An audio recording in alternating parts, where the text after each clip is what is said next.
Home adviser Jahangir, lieutenant general Jahangir Alam Chowdhury, shipping adviser Safat Hossain, Bangladesh ব্যাংকের governor, principal secretary এবং আরও স্পেশাল অ্যাসিস্ট্যান্ট অন প্রফেসর, আমাদের chief অ্যাডভাইজারের স্পেশাল অনবয় লুৎফে সিদ্দিকী এবং চিফ অ্যাডভাইজারের special assistant on ICT Faiz Ahmed Taiyeb সহ অনেকে ছিলেন।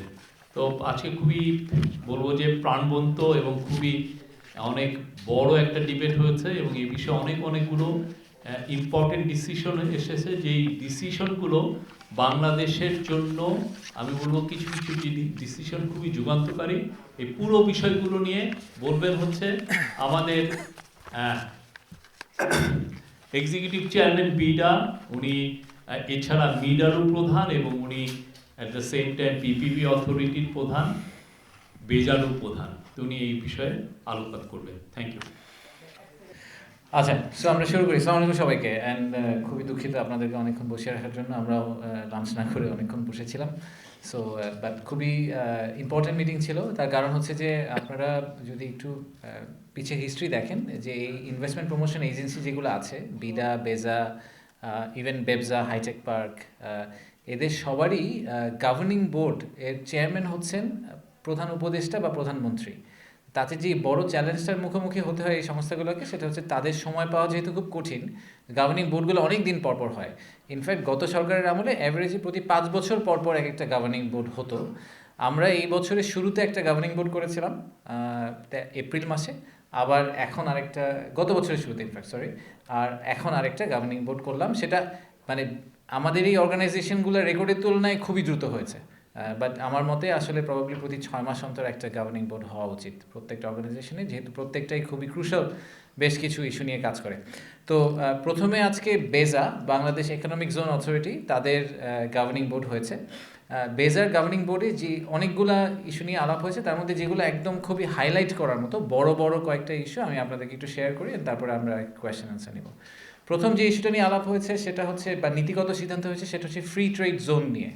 সো বাংলাদেশে এই মুহূর্তে ফ্রি ট্রেড জোন কনসেপ্টটা নেই।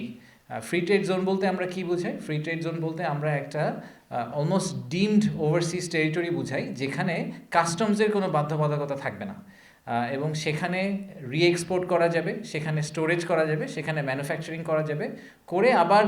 সো আমি একটা এক্সাম্পল হিসেবে বলি যে আমরা ইউএসের সাথে সবসময় কথা বলি যে আমেরিকান কটন কেন বাংলাদেশে খুব একটা বেশি ইউটিলাইজেশন হয় না। তার কিন্তু একটা বড় কারণ হচ্ছে টাইম টু মার্কেট। আমেরিকা থেকে কটন আসতে যেই সময় লাগে একটা অর্ডার প্লেস করার পরে, এটা আসলে ভায়াবল না। কিন্তু যদি আমেরিকান কটনটা বাংলাদেশের কোনো একটা জায়গায় স্টোর করা যেত, কিন্তু অ্যাজ ইফ এরকম যে ওটা আসলে বাংলাদেশের অংশ না, যদি বাংলাদেশিদের লাগে ওখান থেকে বাংলাদেশিরা ইউজ করবে, আবার ভিয়েতনামিজদের লাগলে ওখান থেকে এটা রিএক্সপোর্ট হয়ে ভিয়েতনামে চলে যাবে। তো এরকম যদি একটা সেট আপ করা যেত, তাহলে আসলে এই টাইম টু মার্কেট ইস্যুটা রিজলভ হয়ে যেত। তো আমরা এইরকম একটা ফ্রি ট্রেড জোন এলাকা তৈরি করার জন্য নীতিগত সমর্থন আজকে এখান থেকে পেয়েছি। এটা আমরা ফাইনালি ক্যাবিনেটে নিয়ে যাব, বাট ক্যাবিনেটেও সিমিলার লোকজন বসেন, সো আমরা আশা করছি এটা ক্যাবিনেটও অ্যাপ্রুভড হবে। এই ফ্রি ট্রেড জোনের লোকেশন হিসাবে ইনিশিয়ালি আনোয়ারাতে, চট্টগ্রামের আনোয়ারাকে আইডেন্টিফাই করা হয়েছে। প্রায় 600-650 একর জমির উপরে একটা ফ্রি ট্রেড জোন তৈরি করার চেষ্টা চলছে। এটা সবচেয়ে বেস্ট এক্সাম্পল হিসেবে যদি আপনারা মানে গ্লোবাল কোনো এক্সাম্পল দেখতে চান, তাহলে আপনারা জ্যাফজা বলে একটা পোর্ট আছে দুবাইতে, ওটা একটা ফ্রি জোন, প্রায় 52 স্কোয়ার কিলোমিটার জুড়ে করা, সো 14,000 একরের উপরে করা একটা জোন। সেই জোনটি ইনফ্যাক্ট ইন্ডিপেন্ডেন্টলি $190 বিলিয়ন ট্রেড করে। বাংলাদেশের টোটাল ট্রেডের তুলনায় ওই ছোট্ট জোনটাতে ট্রেড ভলিউম ইজ হায়ার, এবং সেটা দুবাই ইকোনমিতে প্রায় 36% জিডিপি কন্ট্রিবিউশন করে। তো আমাদেরও ফ্রি ট্রেড জোন থেকে এক্সপেকটেশন হচ্ছে যে এই ফ্রি ট্রেড জোনটা will become the heart of our trade and economic movement. So এই সিদ্ধান্তটা আজকে হয়েছে। এটাকে কার্যকর করতে হলে বেশ কিছু আইন এবং বেশ কিছু নীতিমালা বিধিমালায় পরিবর্তন আনতে হবে। সেটা আগামী সরকার ওভার টাইম করবেন, এবং আমরা আশা করছি যে এই বছরের শেষের নাগাদ একটা ফ্রি জোনের আমরা একটা ভালো জায়গায় হয়তো পৌঁছে যেতে পারবো, বা অ্যাটলিস্ট ইনিশিয়াল পজিশনটাতে পৌঁছে যেতে পারবো। দ্বিতীয় যে সিদ্ধান্তটা হয়েছে, সো এটা হচ্ছে প্রথম সিদ্ধান্ত। দ্বিতীয় যে বড় সিদ্ধান্ত হয়েছে, যে আপনারা অনেকদিন ধরে শুনছেন যে আমরা ডিফেন্স ইন্ডাস্ট্রিয়াল প্রোডাকশন যেটাকে বলে, যে সামরিক অস্ত্র বা সামরিক শিল্পে যেই প্রোডাকশন, সেটা নিয়ে অনেক দিন ধরে আলাপ আলোচনা করছি যে আমরা মনে করি যে এটার একটা বাংলা এই মুহূর্তে আসলে গ্লোবাল ডিমান্ড আছে। সো একদম pure economic point of view থেকে চিন্তা করলেও ডিফেন্স ইন্ডাস্ট্রি ইজ গ্রোয়িং, এবং সেখানে বাংলাদেশ একটা পার্টিসিপেন্ট কান্ট্রি হিসেবে তাদের কাজ শুরু করতেই পারে। আর একই সাথে আমরা এটাও দেখেছি যে বৈশ্বিক যে অবস্থা, সেখানে আসলে সমরাষ্ট্র তৈরির বা কিছু ক্যাপটিভ ক্যাপাসিটি থাকা আসলে খুব জরুরি। কারণ যখন সাপ্লাই শর্টেজ হয় তখন আসলে যুদ্ধক্ষেত্রে আপনার কাছে যদি আসলে বন্দুকের গুলি না থাকে, সেক্ষেত্রে তো আপনি আর যুদ্ধে ওখানে গিয়ে যুদ্ধ করার কোনো সুযোগ নাই। এবং অনেকগুলো রিসেন্ট ওয়ারে দেখা গেছে যে যেই জায়গায় সাপ্লাই শর্টেজ, সেই শর্টেজটা আসলে হাই টেকনোলজি আইটেমে না, 6th জেনারেশন ফাইটার নিয়ে বা 5th জেনারেশন ফাইটারের কিন্তু শর্টেজ না, শর্টেজটা হচ্ছে বুলেটে, শর্টেজটা হচ্ছে ট্যাঙ্কের অ্যাক্সেলে। তো ওই জায়গাগুলোতে আমরা আসলে কোনো রোল প্লে করতে পারি কিনা, এটা নিয়ে অনেক দিন ধরে আর্ম ফোর্সেস ডিভিশন, বেজা এবং chief advisers office, ministry of defence সবাই মিলে কাজ করছেন। তো আমরা আজকে এই প্রপোজালটা বেজার গভর্নিং বোর্ডে নিয়ে গেছিলাম যে মিরসরাইতে আমরা প্রায় 850 একর জমিকে আজকে থেকে ইয়ারমার্ক করছি। নীতিগত সিদ্ধান্ত হয়েছে যে আমরা মাস্টার প্ল্যানে এটাকে ইনক্লুড করব, যেটা আসলে ডিফেন্স ইন্ডাস্ট্রিয়াল জোন হিসেবে এখন থেকে ইয়ারমার্কড হবে। এবং এই জায়গাটা এই মুহূর্তে খালি আছে। এটা গত জুন পর্যন্ত, গত বছরের জুন পর্যন্ত আসলে ইন্ডিয়ান ইকোনমিক জোন হিসেবে আইডেন্টিফাই করা ছিল। তো আপনারা অনেকে শুনেছেন যে ওই প্রজেক্টটা ক্যান্সেল হয়ে গেছে। তো ওই জায়গাটা অ্যাভেলেবল ছিল, আমরা ওই জায়গাটাকে এখন রিপারপাস করে ডিফেন্স ইন্ডাস্ট্রিয়াল পার্ক হিসেবে ইয়ারমার্ক করছি, এবং সেটা আমাদের মাস্টার প্ল্যানে, বেজার মাস্টার প্ল্যানে এটাকে অন্তর্ভুক্ত করা হবে। জোন সেটা ঠিক মিরসরাইয়ের মাস্টার প্ল্যানে গেলে আপনারা এটা ভবিষ্যতে দেখতে পাবেন।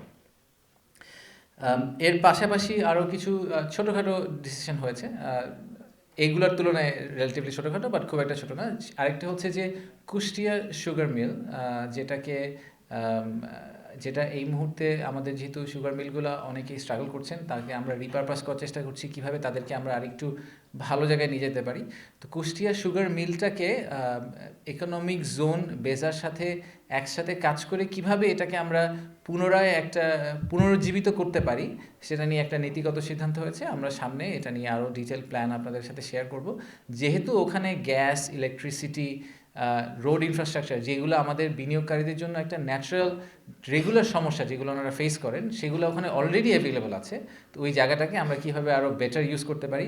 এবং আপনারা এটাও জানেন যে বাংলাদেশের সাউথে আসলে এমপ্লয়মেন্ট এবং একটা বিরাট ইস্যু। তো ওই জায়গাটায় যদি আমরা এরকম একটা ভাইব্রেন্ট ইন্ডাস্ট্রিয়াল পার্ক তৈরি করতে পারি, তাহলে হয়তো প্রায় 200 একরের বেশি জমি ওখানে আছে। তো ওই জায়গাটাকে আমরা বেটার ইউটিলাইজ করতে পারবো। সেটা নিয়েও একটা নীতিগত সিদ্ধান্ত হয়েছে। এর পাশাপাশি আর ফাইনালি যেই আরেকটা বড় সিদ্ধান্ত আজকে আলোচনা হয়েছে, সেটা হচ্ছে যে পৌরসভাগুলোকে অরিজিনালি আমাদের বেজার আওতার বাইরে রাখা হয়েছিল, বাট এটা 2012 সালের আইনে করা হয়েছিল। বাট আসলে পৌরসভার সংখ্যা কিন্তু প্রায় 309 থেকে বেড়ে এখন 331টা হয়েছে। তো তাতে যেটা হচ্ছে যে আমরা দেখতে পাচ্ছি যে পৌরসভার বাইরে যদি ইকোনমিক জোন করতে হয়, তাহলে আসলে কৃষি জমিতে হাত দিতে হয়, যেটা আমাদের জন্য আরও বেশি ডেট্রিমেন্টাল।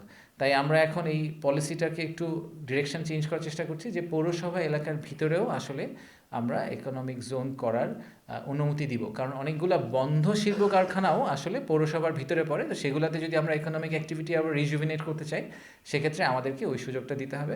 তো এটারও একটা নীতিগত সিদ্ধান্ত হয়েছে। বেজার রিলেটেড বড় সিদ্ধান্ত এগুলো, আর কিছু ছোটোখাটো সিদ্ধান্ত হয়েছে। এরপরে একটু আমি মহেশখালী ইন্টিগ্রেটেড ডেভেলপমেন্ট অথরিটিতে আসি, মিডা, যেটা এই অগাস্ট মাসে চালু হয়েছে। আপনারা জানেন যে মহেশখালীতে যেই আমাদের বড় প্রজেক্টটা আছে, সেটার ব্যাপারে যেই অথরিটিটা হয়েছিল, সেটার প্রথম গভর্নিং বোর্ড ছিল আজকে। ওটারও চেয়ারম্যান আমাদের প্রধান উপদেষ্টা বা যিনি প্রধানমন্ত্রী হবেন উনি। তো সেখানে আমাদের আজকে সাংগঠনিক কাঠামোটা ফাইনাল করা হয়েছে। 137 জনের একটি সাংগঠনিক কাঠামো প্রাথমিকভাবে অ্যাপ্রুভ করা হয়েছে, এবং সেই সাথে একটা short term land allocation plan, মানে 2025 থেকে 2030 সালের মধ্যে আমরা কি কি করব, সেটার একটা প্রাইমারি কনফার্মেশন নেওয়া হয়েছে। তো এই আগামী 5 বছরে আমাদের একটা বড় ফোকাস থাকবে ডিপসি পোর্টটাকে ভালোভাবে চালু করা, একটা বড় ফোকাস থাকবে আমাদের এলএনজি এবং এলপিজি টার্মিনাল চালু করা। কারণ এটা আমাদের এখন আপনারা সবাই জানেন যে energy shortage is a big problem. তো আমরা খুব দ্রুত এলপিজি এবং এলএনজি টার্মিনালটাকে চালু করতে চাই, এবং একই সাথে একটা ফিশ প্রসেসিং হাব তৈরি করা, এই তিনটাকে মাথায় রেখে আমাদের এই শর্ট টার্ম ল্যান্ড ইউজ প্ল্যানটা ফাইনালাইজ করা হয়েছে। আর শেষে হয়েছে আজকে বিডার, আমাদের বিডার যেই গভর্নিং বোর্ড, সেই গভর্নিং বোর্ডেও বেশ কয়েকটা বড় বড় সিদ্ধান্ত হয়েছে।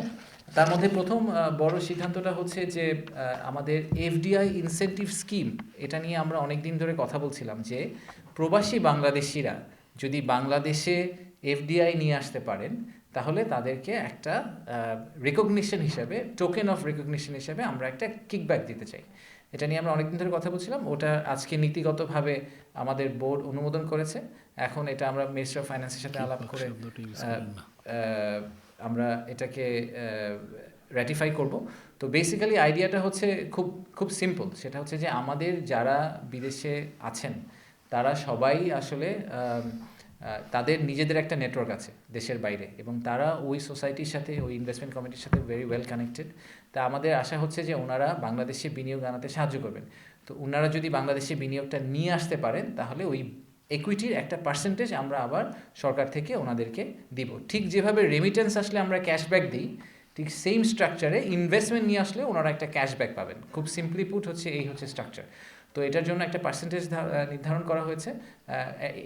এই মুহূর্তে আমাদের প্রপোজাল হচ্ছে যে ইকুইটির 1.25% আমরা ওনাদেরকে ক্যাশব্যাক হিসাবে দিব। সো আমি একটা হাইপোথেটিক্যাল এক্সাম্পল আপনাদের জন্য দিই, যে ধরেন $100 মিলিয়ন ইকুইটি যদি কেউ বাংলাদেশে নিয়ে আসেন তাহলে উনি $1.25 মিলিয়ন বাংলাদেশ সরকার থেকে পাবেন। আরেকটি বড় সিদ্ধান্ত হয়েছে আমাদের আজকে, আপনারা জানেন যে আমরা একীভূতীকরণ নিয়ে অনেক আলোচনা করেছি, যে আমাদের অনেকগুলো ইনভেস্টমেন্ট প্রমোশন এজেন্সি আছে এবং মোট 6টি ইনভেস্টমেন্ট প্রমোশন এজেন্সি ইনফ্যাক্ট আছে। তো এগুলা একীভূতকরণের একটা প্রপোজাল আগের গভর্নিং বোর্ডে গিয়েছিল এবং তারপরে একটা উপদেষ্টা কমিটি করে দেওয়া হয়েছিল, যেখানে বেশ কজন উপদেষ্টা, বাংলাদেশ ব্যাংকের গভর্নর, অ্যাটর্নি জেনারেল অনেকেই ছিলেন। ওনারা সবাই মিলে একটা রেকমেন্ডেশন করেছেন যে নীতিগতভাবে আমরা একীভূতকরণকে র্যাটিফাই করলাম, এবং সেটাই আমাদের এখন আপাতত ডিসিশন।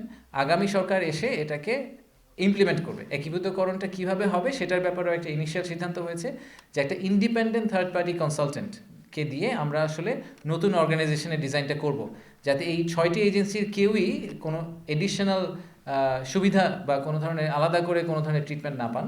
তাই বাইরের একজন ইন্ডিপেন্ডেন্ট কনসালটেন্ট এটা করে দিবেন। বাট একীভূতকরণটা প্রাইমারিলি গভর্নমেন্ট হ্যাজ এগ্রিড যে ভবিষ্যতে আসলে এই সবগুলো এজেন্সি একটা এজেন্সিতে পরিণত হবে। সো এজেন্সিগুলোর আমি আবার একটু বলি, সেটা হচ্ছে BIDA, BEZA, বেবজা, hi tech park authority, PPP authority এবং সাথে বিসিক। এই কয়টা হচ্ছে আমাদের 6টি সংস্থাকে আমরা একীভূতকরণের কথা বলছি। এছাড়া আর আরেকটি সিদ্ধান্ত হয়েছে, সেটা হচ্ছে যে আমাদের বিডার একটা বড় ম্যান্ডেট ছিল প্রাইভেটাইজেশন, সরকারি যেগুলা অ্যাসেট সেগুলোকে প্রাইভেটাইজ করা। তো আমরা এই প্রাইভেটাইজেশনটা কিভাবে করা হবে সেটার ব্যাপারে কোনো ধরনের গাইডলাইন বা প্রসেস ছিল না।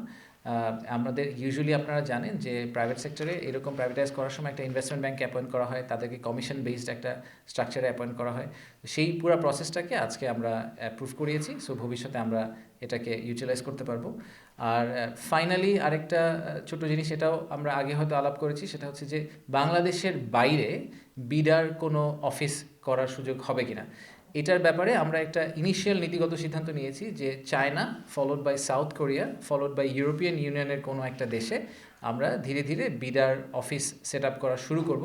এখানে আসলে উদ্দেশ্য হচ্ছে আবারও এফডিআই নিয়ে আসা, এবং সেই অফিসের ফুল স্ট্রাকচারটাই হবে আসলে পেমেন্ট বেসড বা কেপিআই বেসড, যে ওনারা যদি ইনভেস্টমেন্ট আনতে পারেন তাহলে ওনারা ওখান থেকে একটা স্যালারি বা কোনো ধরনের কমিশন বা যেটাই বলেন ভ্যারিয়েবল পে পাবেন। এবং আমাদের ইনিশিয়াল এক্সপেকটেশন হচ্ছে চায়নায় যে অফিসটা হবে সেখানে আমরা আসলে চাইনিজ ইন্ডিভিজুয়ালদেরকে দিতে চাই, যে চাইনিজ যারা আছেন ওনারাই জানেন আসলে যে চায়নার কারা আসলে বাংলাদেশে ইনভেস্ট করার কথা চিন্তা করছেন। সো ওই ল্যাঙ্গুয়েজ ক্যাপেবিলিটি বলেন বা যাই বলেন, যেগুলো আমাদের এখান থেকে বসে কভার করা সম্ভব না, সেইটা আমরা ওই অফিস থেকে কভার করার চেষ্টা করব। তো এগুলো আমাদের মোটা দাগে আজকের সিদ্ধান্ত। এরপর আমি maybe I will just open it up for questions. এই 3টা স্পেসিফিক এরিয়াতে যদি কারো কোনো প্রশ্ন থাকে তাহলে করতে পারেন। Thank you.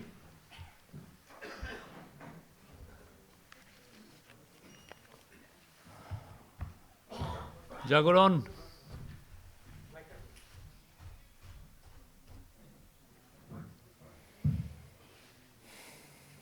আপনি ফ্রি ট্রেড জোনের কথা বলেছেন, ওখানে ৬০০ একর জমির উপরে করা হবে। আপনি যেভাবে ব্যাখ্যা করেছেন সেখানে একটা জিনিস আমাদের দরকার হবে লেখার সময়। এখানে দুবাই আপনি ১৯০ বিলিয়নের কথা বলেছেন ট্রেডে, 36% টোটাল জিডিপি। আমাদের এখানে আপনার টার্গেট এবং বা এস্টিমেটটা কেমন সেটা একটা বলবেন। আর দ্বিতীয় যেটা বলেছেন মিলিটারি ইকোনমিক জোন, সেখানে কি কি প্রোডাক্ট তৈরি হতে পারে, এটা আমাদের ইকোনমিতে কোন ধরনের অবদান রাখতে পারে, অথবা আমাদের ডিফেন্সের ক্ষেত্রে এটা কোন ধরনের উপকারে আসতে পারে, যদি একটু ব্যাখ্যা করেন। ফ্রি ট্রেড জোনের থেকে আমাদের এক্স্যাক্ট ভলিউম এক্সপেকটেশন আমরা এখনও এরকম ক্যাটাগরিক্যালি ক্যালকুলেট করিনি। সো আমি একটা আপনাকে হাইপোথেটিক্যাল নাম্বার বলতে পারি, বাট আমার মনে হয় I would rather wait for the study to come out. But এটা খুবই ক্লিয়ার, আমাদের এটা একটা আউটস্ট্যান্ডিং ইনভেস্টারদের থেকে, ট্রেডের কাছ থেকে আস্ক, এবং আমরা এখন যেহেতু খুব আস্তে আস্তে আপনি দেখেছেন যে এই বছর আমরা জাপানের সাথে এফটিএটা সম্পাদন করবো সামনেই, আরও বেশ কিছু এফটিএ হবে, এলডিসি গ্র্যাজুয়েশন হবে। এই প্রত্যেকটা ক্ষেত্রেই আসলে আমাদেরকে কোনোভাবে ট্রেড ফ্যাসিলিটেশন করতে হবে। ট্রেড ফ্যাসিলিটি যদি আমরা করতে না পারি, আমাদের আগের স্ট্রাকচারে আসলে আমরা কোনোভাবে ট্রেড ভলিউম বাড়াতে পারবো না। তো এই ট্রেড ইমব্যালেন্সটাকে যদি আমাদের কাভার করতে হয়, ট্রেড ফ্যাসিলিটেশন করতে হয়, আমাদেরকে এরকম একটা সেট আপ করতেই হবে যেখানে আসলে খুব free movement of goods possible without আমাদের এই কাস্টমসের ব্যারিয়ার, যেটা আমাদের সবাই জানেন যে আপনারা যে এই প্রসেসের ভিতরে একবার ঢুকলে এখান থেকে আর বের করা খুব ডিফিকাল্ট হয়ে যায়। তো আমার কাছে কোয়ান্টিফিকেশন নাই, বাট এটা খুবই ইউনানিমাস ভিউ প্রাইভেট সেক্টরে এবং সরকারের ভিতরেও যে এটা খুবই জরুরি।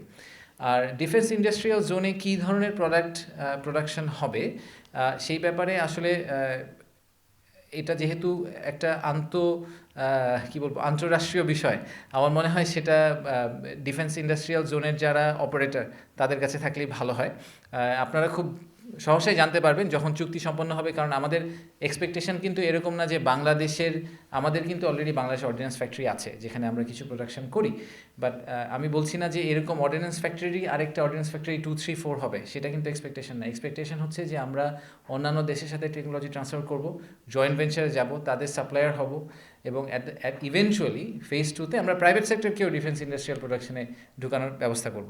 সো ইটস এন এভলিউশনে আমরা এখন শুধুমাত্র আমরা নিজেই ইন্ডিজিনাস কিছু টেকনোলজি দিয়ে কাজ করি, বাট আমাদের প্ল্যান হচ্ছে টেকনোলজি ট্রান্সফার, এমপ্লয়মেন্ট জেনারেশন, এবং হোপফুলি লং টার্মে বাংলাদেশের জন্য আসলে ফরেন কারেন্সি ইনকাম। আমরা হয়তো এই মিলিটারি ইকুইপমেন্ট এক্সপোর্ট করে, টার্কিতে আপনি দেখেছেন এখন $87 বিলিয়ন এক্সপোর্ট করে। সো আমরা মিলিটারি ইকুইপমেন্ট এক্সপোর্ট করে বাংলাদেশে এমপ্লয়মেন্ট জেনারেশন একই সাথে ফরেন কারেন্সি ইনকাম করবো। Thank you. আমার নাম হচ্ছে মোস্তফা মল্লিক, আমি চেন্নাই আছি। আপনি একটু আগে যেমনটি বলছিলেন, গাজীপুরের শিমুলতলিতে বাংলাদেশ অর্ডিন্যান্স ফ্যাক্টরি আছে, সমরাস্ত্র কারখানা, এবং আমি যদি ভুল না করি খুব সম্ভবত 15 থেকে 16-র মধ্যে এই সরকার আসার পরে আপনি যোগদান করার পরে এটা অনেক গতি সঞ্চার হয়েছে, অনেক এখানে 5 বছর পর পর খুব চমৎকার পরিসংখ্যান দেখেছেন। তো ওরকম আসলে সেটা তো দেশের জন্য ক্ষতিকর। ধন্যবাদ। আচ্ছা, থ্যাংক ইউ। সো আমি শেষের প্রশ্ন থেকে শুরু করি, উল্টা দিক করে আসি। দেখেন, ন্যাশনাল ইন্টারেস্টের জায়গায় আমার মনে হয় না policy continuity is a problem. National security, যেটাকে আমি যেই কারণে বলছিলাম, আমি দুটা কারণ বলেছি ডিফেন্স ইন্ডাস্ট্রিয়াল জোন করার। আমি পার্সোনালি হয়তো কমার্শিয়ালটা নিয়ে বেশি ইন্টারেস্টেড, যেহেতু I am the investment guy, right? একই সাথে আমাদের নিজেদের সামরিক সক্ষমতা বাড়ানোর জন্য আমাদের এই সেট আপটা দরকার। তো আমার কাছে মনে হয় যে এই সামরিক সক্ষমতার ব্যাপারটা is a non political issue, it's a national issue, it's a sovereign state issue. So আমার মনে হয় না যে কোনো পলিটিক্যাল গভর্নমেন্ট আসলে, সেটা যেই হোক, ওনারা আসলে এই দিকে এগোনোর ব্যাপারে কোনো ধরনের দ্বিধাবোধ করবেন। বাংলাদেশ অর্ডিন্যান্স ফ্যাক্টরিতে যেই প্রোডাকশন এখন হয় সেটা আমাদের সম্পূর্ণ চাহিদা মিটিয়ে দেয়, এটা আমার মনে হয় না বলার কোনো সুযোগ আছে। কারণ আপনারা দেখতেই পাচ্ছেন আমরা বাইরে থেকে বিভিন্ন মিলিটারি ইকুইপমেন্ট অর্ডার করছি, তার মানে হচ্ছে দেয়ার ইজ ডেফিনেটলি স্কোপ, আরও ইমপ্রুভ করার সুযোগ আছে। সো সেই জায়গাটাতেই আমরা যেতে চাই, এবং সেই ইমপ্রুভমেন্টটা আসলে করতে হলে আপনাকে টেকনোলজি নিয়ে আসতে হবে, এবং টেকনোলজি নিয়ে আসতে হলে যেই জায়গাটায় আসলে আমরা সবসময় পিছিয়ে যাই বা আটকে যাই, সেটা হচ্ছে যে পলিসি এবং এবং আর্ম ফোর্সেস, পলিসি মেকাররা তো আসলে আর্ম ফোর্সেসের বাইরে, আইদার তারা politicians or they are bureaucrats, আর arm forces is focused on the military equipment itself, technical ইস্যুটাতে। এই জায়গাটায় কনভার্জেন্সটা হয় না। একবার আর্ম ফোর্স বলে আমরা ডানে যেতে চাই, পলিসি বলে আমরা বাইরে যাব। আপনি যেটা বললেন যে আমাদের এক্সপোর্টের একটা বার করা আছে, দুটা বার আছে। একটা বার হচ্ছে আমরা এক্সপোর্ট করতে পারবো না, এরকম একটা বার আছে। সেটাও আবার ওই ওয়ান অফ কেসে মাঝে মাঝে 10টা মন্ত্রণালয় থেকে একটা পারমিশন নিয়ে এসে মাঝে মাঝে করা যায়। আরেকটা কথা বলা আছে যে সরকার ছাড়া আর কেউ কিছু প্রডিউস করতে পারবে না, মিলিটারি ইকুইপমেন্ট প্রডিউস করতে পারবে না, এটাও কিন্তু বলা আছে শিল্পনীতিতে। এই জিনিসগুলোতে আমরা এখন একটা কালেকটিভ পজিশনে আসতে পেরেছি। গত 1 বছর আসলে সিরিজ অফ মিটিং করা হয়েছে between bureaucrats and military personnel, একই জায়গায় বসে, এক টেবিলে বসে, যে এটা একটা ন্যাশনাল ইস্যু, আমরা চলেন একসাথে বসে এটাকে রিজলভ করার চেষ্টা করি। সো আমরা পলিসিগত সাপোর্টটা দিতে চাই, আর তারপরে ডিমান্ড সাইডটা আসলে আমাদের আর্ম ফোর্সেসই বলবে যে আসলে কোন ধরনের প্রোডাক্ট ওই জোনে করা দরকার আগামী 5 বছর, তারপরের 5 বছর, তারপরের 5 বছর। 850 একর জমি তো ওভারনাইট দখল হয়ে যাবে না। 850 একর জমির মধ্যে হয়তো আপনারা আগামী 5 বছর দেখবেন খুব বেশি হলে 50 একর জমিতে কোনো কাজ হচ্ছে।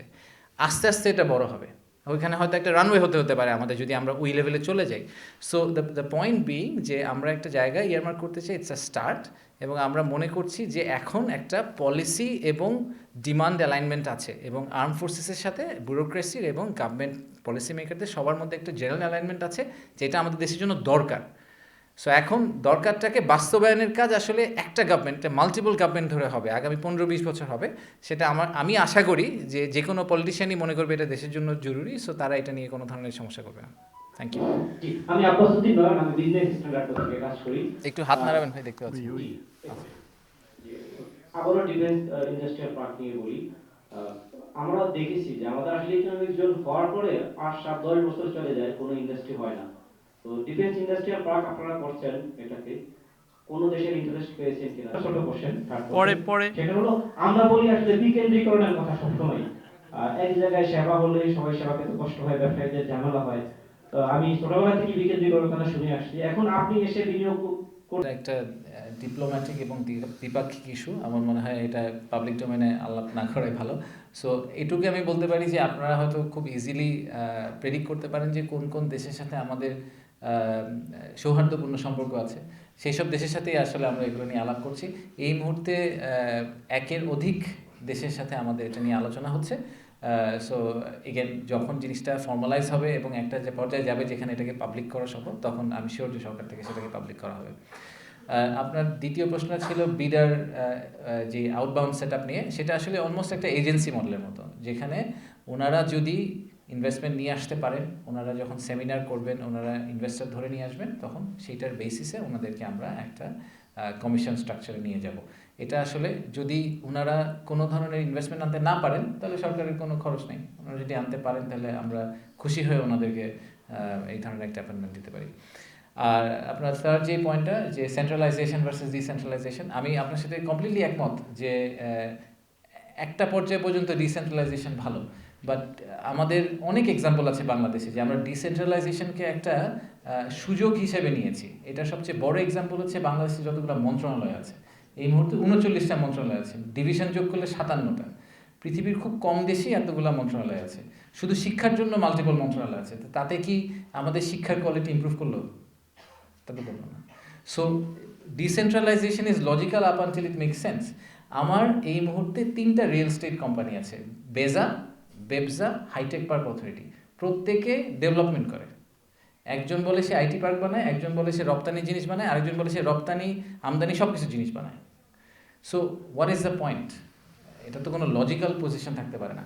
একটা ইনভেস্টর হিসেবে যখন আপনি বাংলাদেশে আসবেন, তখন আপনাকে 3টা অফিসে যেতে হবে। 3টা অফিসে গিয়ে দেখতে হবে যে ভাই এই জায়গার জমির দাম কত, এই জায়গার জমির দাম কত, এই জায়গার জমির দাম। কেউ সেন্ট্রালি বলতে পারে না। প্রণোদনা চেহারা একরকম, জমির দাম একরকম।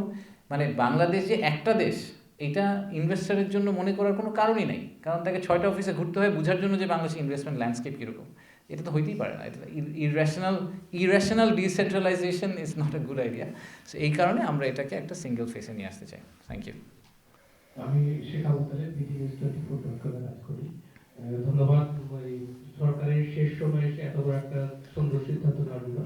আমি আসলে এফটিএ সম্পর্কে বলতে চাচ্ছিলাম যে প্রি ইকোনমিক জোনটা ফলোঅভারটা কেমন হবে? এটা কি অনবোর্ড করার কোনো টাইমলাইন এই সরকার ঠিক করতে পেরেছে কিনা? এটা কি দেশি এবং বিদেশি এই সকল ধরনের উদ্যোক্তাদের জন্য এখানে জায়গাটা বরাদ্দ থাকবে কিনা? বা সরকার সেখানে কোনো ইনসেনটিভ দিয়ে শুরু করতে যাচ্ছে কিনা এই প্রজেক্টটা? ধন্যবাদ। Free trade zone both local এবং ফরেন ইনভেস্টর সবার জন্যই অ্যাপ্লিকেবল হবে। সো দেশি বিদেশি বিনিয়োগকারী সবাই ওখানে পার্টিসিপেট করতে পারবেন। এটার টাইমলাইন আমরা ইচ্ছা করেই আর আসলে এবার নেইনি, নেওয়ার একটা সুযোগ ছিল, কিন্তু আমাদের কাছে মনে হচ্ছে ইলেকশনের এত কাছে চলে এসেছি, এই পর্যায়ে আসলে নেক্সট গভর্নিং বোর্ডে বসে খুব ক্লিয়ার একটা রোডম্যাপ করতে হবে। আমার মনে হয় না যে এটা একটা 6 মাস ব্যাপী টাইমলাইন।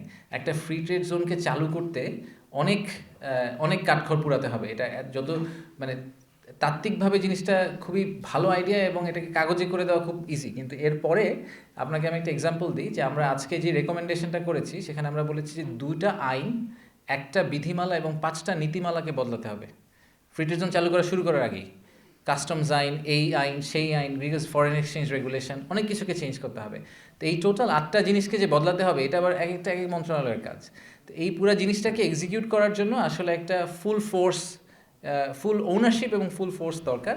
সেটা আগামী সরকার আমার মনে হয় করবেন, কিন্তু আমরা রোডম্যাপটা দাঁড় করে দিয়ে যাচ্ছি এবং নীতিগত সিদ্ধান্তটা হয়ে গেল। সো আগামী সরকার এসে জাস্ট এক্সিকিউশনে চলে যাবে। Any নারী সাংবাদিক? Question from?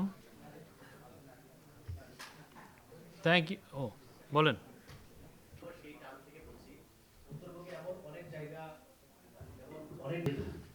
সেই বিষয়গুলোকে আপনারা মানে এড়িয়ে যাচ্ছেন কিনা বা পরবর্তী সরকারের উত্তরবঙ্গের ব্যাপারটা খুবই আমাদের নজরে আছে। তো এই ব্যাপারে কয়েকটা জিনিস, একটা হচ্ছে যে আমি শিওর আপনারা শুনেছেন যে ভুটানের সাথে যেই ইকোনমিক জোনের আলোচনা হয়েছিল সেটা কুড়িগ্রামে করা হচ্ছে। নেপালের সাথে যে ইকোনমিক জোনের আলোচনা করা হয়েছিল সেটাও উত্তরবঙ্গে নিয়ে কথা হচ্ছে। সো নীলফামারীতে আমরা একটা বড় ইপিজেড নিয়ে এখন আলোচনা করছি এবং নীলফামারীতে যে বন্ধ কারখানাগুলো আছে টেক্সটাইল মিলগুলো, সেগুলো আমরা প্রাইভেট সেক্টরে দিয়ে দেওয়া নিয়ে কথা বলছি। সো উত্তরবঙ্গের অর্থনৈতিক যেই অবস্থা এবং সেটার যে একটা প্রয়োজনীয়তা আছে যে ওখানে এমপ্লয়মেন্ট জেনারেশনে, কর্মসংস্থানে, সেটা কমপ্লিটলি আন্ডারস্টুড। ফ্রি ট্রেড জোনের ন্যাচারাল সেট আপ হচ্ছে সেটার পাশে আসলে আপনার সমুদ্রের সাথে কানেকশন থাকা লাগবে। ফ্রি ট্রেড জোন পৃথিবীর খুব কম দেশেই একদম ল্যান্ডলক ফ্রি ট্রেড জোন আছে, ইটস ভেরি ডিফিকাল্ট। এবং স্পেশালি যেহেতু আমাদের বাংলাদেশে এটা প্রথম ফ্রি জোন হচ্ছে, সেই ফ্রি জোনটাতে আমাকে আসলে একটা জেটির ব্যবস্থা দিতেই হবে যেখান থেকে জাহাজে করে গুডস নিয়ে যাওয়া যাবে। তা না হলে আসলে আমি আমেরিকান যেই ইম্পোর্টারকে আমি বলছি যে ধরেন আমেরিকান একটা অর্গানাইজেশন, ধরেন কার্গিলকে আমি বললাম যে আপনি আপনি আমার দেশে কটন রাখেন, আপনি এখান থেকে ভিয়েতনামে কটন পাঠান যখন দরকার পড়বে, তো তাকে যদি আমি নীলফামারী পাঠাই এটা আসলে লজিক্যাল না তার জন্য। তাকে আসলে এই অ্যাক্সেস টু সিটা খুব ইম্পর্টেন্ট ফ্রি ট্রেড জোনের জন্য। সেই কারণে আমরা চট্টগ্রাম এলাকায় এটা চিন্তা করেছি, এছাড়া আর কোনো কারণে। এটা it's a geographical decision purely based on sea access. Thank you. Thank you. হ্যাঁ, আজকের খুবই ইম্পর্টেন্ট একটা মিটিং। এই মিটিংয়ে নির্বাচন বিষয়ে অনেকগুলো কথা এসছে। আপনার নির্বাচনে যে প্রস্তুতি, তারপরে ল অ্যান্ড অর্ডার সিচুয়েশন, এই প্রত্যেকটা বিষয়ে উনি একটা আমি বলবো যে ইম্পর্টেন্ট একটা বক্তৃতা দিয়েছেন। এবং বক্তৃতাতে উনি কি বলেছেন এটা আমরা জাস্ট 10 মিনিট আগে মনে হয় আমরা আপনাদের কাছে শেয়ার করেছি। আমি এখানে আর নতুন করে অ্যাড করছি না। কারোর সাথে ডিফেন্স জোন করার ব্যাপারে আলাদা করে আমাদের স্পেসিফিক্যালি একটা ফুল জোন করার ব্যাপারে আলাদা করে কোনো আমাদের G2G কনভারসেশন এই মুহূর্তে হচ্ছে না। এই প্রত্যেকটা ডিফেন্স রিলেটেড ইন্ডাস্ট্রির যাবতীয় আলোচনা অফকোর্স আর্ম ফোর্সেস ডিভিশনের থ্রুতে, মিনিস্ট্রি অফ ডিফেন্সের থ্রুতে হচ্ছে। তো সেটার মধ্যে অনেকগুলো দেশ আছে, সেই দেশগুলোর সাথে ইন প্যারালাল কথাবার্তা হচ্ছে এবং বিভিন্ন ডিফারেন্ট পার্টস অফ ডিফেন্স নিয়ে আসলে আলাপ আলোচনা হচ্ছে। Thank you. আপনাকে আমরা যেটা আজকে প্রেস রিলিজ দিয়েছি, আমি জানি না আপনারা দেখেছেন কিনা, সেখানে আজকে প্রধান উপদেষ্টা প্রফেসর মোহাম্মদ ইউনূস বলেছেন আগামী 12 ফেব্রুয়ারি অনুষ্ঠিতব্য গণভোট ও ত্রয়োদশ জাতীয় সংসদ নির্বাচন বাংলাদেশের গণতান্ত্রিক ভবিষ্যতের জন্য একটি অত্যন্ত গুরুত্বপূর্ণ সন্ধিক্ষণ। এই সংবেদনশীল সময়ে একটি অবাধ, সুষ্ঠু, নিরপেক্ষ, উৎসবমুখর নির্বাচন পরিবেশ নিশ্চিত করতে বাংলাদেশের সশস্ত্র বাহিনীর ভূমিকা অত্যন্ত গুরুত্বপূর্ণ উনি বলেছেন। আজ সেনা সদরের সশস্ত্র বাহিনী, এটা তো আপনারা জানেনই, প্রধান উপদেষ্টা মহান মুক্তিযোদ্ধা ও জুলাই আগস্টের ছাত্র জনতার উপদেশ শহীদের প্রতি গভীর শ্রদ্ধা জানান। এই মিটিংয়ে দেশের শান্তি, শৃঙ্খলা এবং স্থিতিশীলতা রক্ষায় সশস্ত্র বাহিনীর অবদান কৃতজ্ঞতার সাথে স্মরণ করেন। তিনি বলেন, ফ্যাসিবাদ পরবর্তী সময়ে আইন শৃঙ্খলা পরিস্থিতি নিয়ন্ত্রণে সশস্ত্র বাহিনীর ভূমিকা জাতির ইতিহাসে স্মরণীয় হয়ে থাকবে। প্রধান উপদেষ্টা বলেন, গণভোট ও জাতীয় সংসদ নির্বাচন বাংলাদেশের ভবিষ্যৎ গণতান্ত্রিক উত্তরণের জন্য একটি অত্যন্ত তাৎপর্যপূর্ণ সন্ধিক্ষণ। দীর্ঘদিনের ভোটাধিকার বঞ্চিত একটি জাতি 24শে জুলাই গণঅভ্যুত্থানের মাধ্যমে নিজের দেশের দায়িত্ব গ্রহণের জন্য যে আকাঙ্ক্ষা ব্যক্ত করেছে, এই নির্বাচনে ভোটদান হবে তার চূড়ান্ত বহিঃপ্রকাশ।